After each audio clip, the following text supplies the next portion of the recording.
The order of dipole moment, question क्या पूछा उसने एग्जाम में, द ऑर्डर ऑफ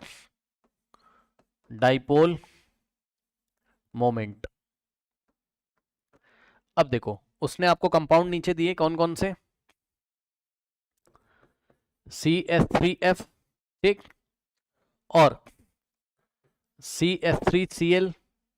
और उसके बाद CH3Br, और उसके बाद CH3I। अब ध्यान से सुनिएगा जरा, देखिए ध्यान से देखिए, इसको आप कंपाउंड चलो A बोल दो, ठीक, इसको आप कंपाउंड B बोल दो, इसको आप कंपाउंड C बोल दो, इसको कंपाउंड आप D बोल दो, ठीक। अब देखिए जो आपका क्या कहते हैं डाइपोल मोमेंट जो होता है,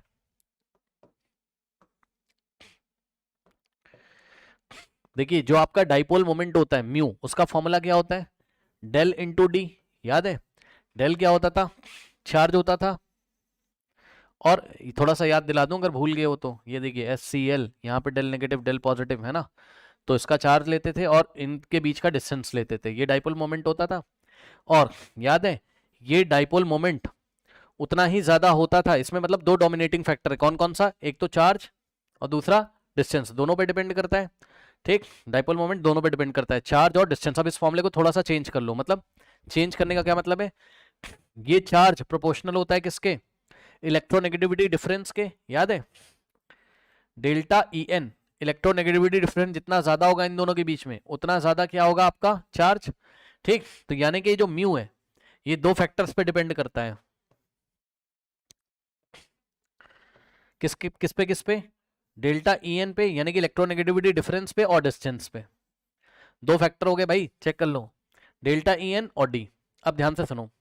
ध्यान से सुनो, देखो जरा ध्यान से देखो, ध्यान से सुनो देखो। अब हमने क्या किया, हमने इसका जब आंसर लगाने की कोशिश करी तो हमने तो क्या सोचा भाई फ्लोरीन सबसे ज्यादा इलेक्ट्रोनेगेटिव है, तो आप कहानी समझ रहे हो, तो इसका डाइपोल मोमेंट सबसे ज्यादा होगा क्योंकि यहाँ इलेक्ट्रोनेगेटिव डिफरेंस सबसे ज्यादा मिलने की उम्मीद है, समझो भाई फ्लोरीन की इलेक्ट्रोनेगेटिविटी सबसे ज्यादा होती है, तो जो हम ऑर्डर सोच रहे थे वो ये सोच रहे थे कि सबसे ज्यादा होगा CH3F का, फिर उससे कम होगा CH3Cl का, फिर उससे कम होगा CH3Br का, समझ रहे हो, आप केवल किसको फोकस कर रहे हो, इलेक्ट्रोनेगेटिविटी डिफरेंस को, है ना, क्योंकि जैसे जैसे आप फ्लोरीन से किधर जा रहे हो, क्लोरीन से ब्रोमीन से आयोडीन की तरफ, तो डेल्टा EN डिक्रीजेस, है ना,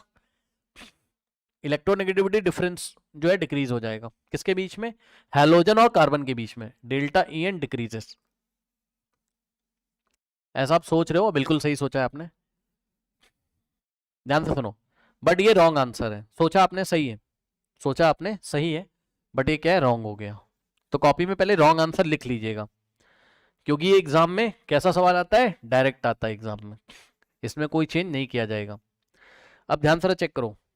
सुनो, यहां फिर से बता देना हूं, सुन लो ध्यान से, यहां से यहां जाओगे तो डेल्टा EN क्या कर रहा है, डिक्रीज कर रहा है, तो सबसे ज्यादा इलेक्ट्रोनेगेटिविटी डिफरेंस कहां मिल रहा है, सबसे ज्यादा इलेक्ट्रोनेगेटिविटी डिफरेंस ये वाले कंपाउंड मिल रहा है क्योंकि यहाँ फ्लोरीन बैठा हुआ है, ठीक, तो इसका डाइपोल मोमेंट सबसे ज्यादा आएगा ऐसा हम सोच रहे थे, चलो अच्छी बात है सोचा, लेकिन आपने केवल किसके बारे में सोचा, इलेक्ट्रोनेगेटिविटी डिफरेंस के बारे में आपने सोचा, आपने D को तो देखा ही नहीं, दोनों के सेंटर के बीच का डिस्टेंस तो आप देख ही नहीं रहे हो, ठीक है ना। तो ध्यान से सुनो, इसमें अल्टा पल्टी कर देनी है हमें, और ये एक्सपेरिमेंटल डेटा है, इसमें अल्टा पल्टी करके याद कर लेना है, मतलब समझो, इसको पहले इसको बाद में, तो करेक्ट ऑर्डर क्या हो जाएगा, करेक्ट ऑर्डर क्या हो जाएगा, CH3Cl और फिर CH3F, और बाकी सारे ऐसे ही, यानी कि CH3Br और CH3I। ध्यान से सुनिएगा जरा, कितने हो गए, कवर हो गए चारों, हाँ। अब देखो स्टार्टिंग के जो दो हैं यहां पर, इन दोनों में कौन सा फैक्टर डोमिनेटिंग है, ध्यान से सुन लो, इन दोनों में डेल्टा EN को नहीं देखा जाता है, इन दोनों में D वाला फैक्टर डोमिनेटिंग है, स्टार्टिंग के दोनों में डिस्टेंस फैक्टर डोमिनेटिंग है, कौन सा, इसलिए ये आगे आ गया, क्लोरीन इससे आगे आ गया, भाई दोनों को संभाल के चलना है ना। तो जब कैलकुलेशन करी गई, लैब में एक्सपेरिमेंटल डेटा देखा गया, तो इन दोनों में डी वाला फैक्टर यानी कि डिस्टेंस वाला फैक्टर है, डोमिनेट कर रहा है। और यहां से लेके यहां तक बाकी आपका नॉर्मल है। यहां से लेके एफ से लेके एफ बी आर और आई में यहां आपका डेल्टा ई एन यानी कि इलेक्ट्रोनेगेटिविटी डिफरेंस वाला जो फैक्टर है वो डोमिनेटिंग है।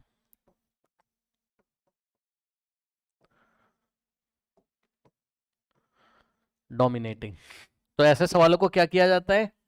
ऐसे सवालों को कॉपी में लिख के याद किया जाता है।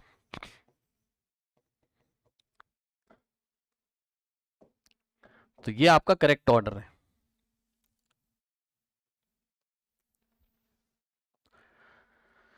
इसको आप याद कर लीजिए, ये आपका करेक्ट ऑर्डर है। इसका स्क्रीनशॉट ले लीजिए। फिर से आपको ऐसे कुछ सवाल दिखाऊंगा जो डायरेक्ट आए हुए हैं और आपको याद करने हैं।